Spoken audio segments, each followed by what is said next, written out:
സങ്കീർത്തനം 33. നീതിമാന്മാരെ യഹോവയിൽ ഘോഷിച്ചുല്ലസിപ്പിൻ. സ്തുതിക്കുന്നത് നേരുള്ളവർക്ക് ഉചിതമല്ലോ. കിന്നരം കൊണ്ട് യഹോവയ്ക്കു സ്തോത്രം ചെയ്യുവിൻ. 10 കമ്പിയുള്ള വീണ കൊണ്ട് അവന് സ്തുതി പാടുവിൻ.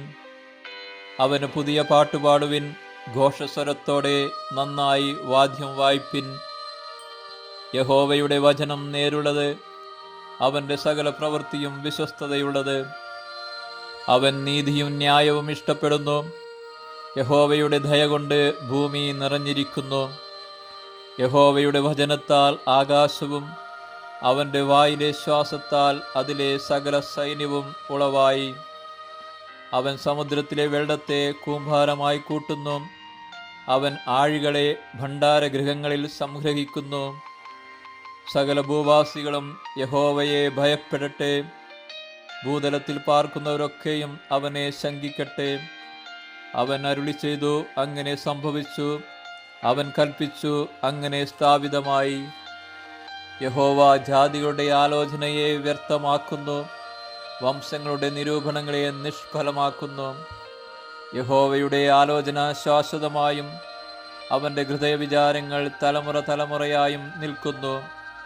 യഹോവ ദൈവമായിരിക്കുന്ന ജാതിയും അവൻ തനിക്ക് അവകാശമായി തിരഞ്ഞെടുത്ത ജനവും ഭാഗ്യമുള്ളത്.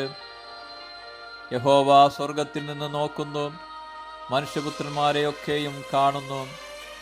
അവൻ തൻ്റെ വാസസ്ഥലത്തു നിന്ന് സർവഭൂവാസികളെയും നോക്കുന്നു.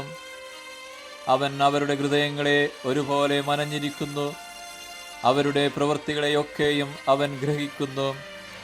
സൈന്യബഹുത്വത്താൽ രാജാവ് ജയം പ്രാപിക്കുന്നില്ല. ബലാധിക്യം കൊണ്ട് വീരൻ രക്ഷപ്പെടുന്നതുമില്ല.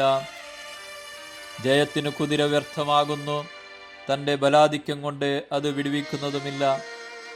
യഹോവയുടെ ദൃഷ്ടി തൻ്റെ ഭക്തന്മാരുടെ മേലും തൻ്റെ ദയയ്ക്കായി പ്രത്യാശിക്കുന്നവരുടെ മേലും ഇരിക്കുന്നു. അവരുടെ പ്രാണനെ മരണത്തിൽ നിന്ന് വിടുവിപ്പാനും ക്ഷാമത്തിൽ അവരെ ജീവനോടെ രക്ഷിപ്പാനും തന്നെ. നമ്മുടെ ഉള്ളം യഹോവയ്ക്കായി കാത്തിരിക്കുന്നു. അവൻ നമ്മുടെ സഹായവും പരിചയമാകുന്നു. അവൻ്റെ വിശുദ്ധനാമത്തിൽ നാം ആശ്രയിക്കയാൽ നമ്മുടെ ഹൃദയം അവനിൽ സന്തോഷിക്കും. യഹോവേ, ഞങ്ങൾ നിങ്കൽ പ്രത്യാശ വയ്ക്കുന്നത് പോലെ നിന്റെ ദയ ഞങ്ങളുടെ മേൽ ഉണ്ടാകുമാറാകട്ടെ.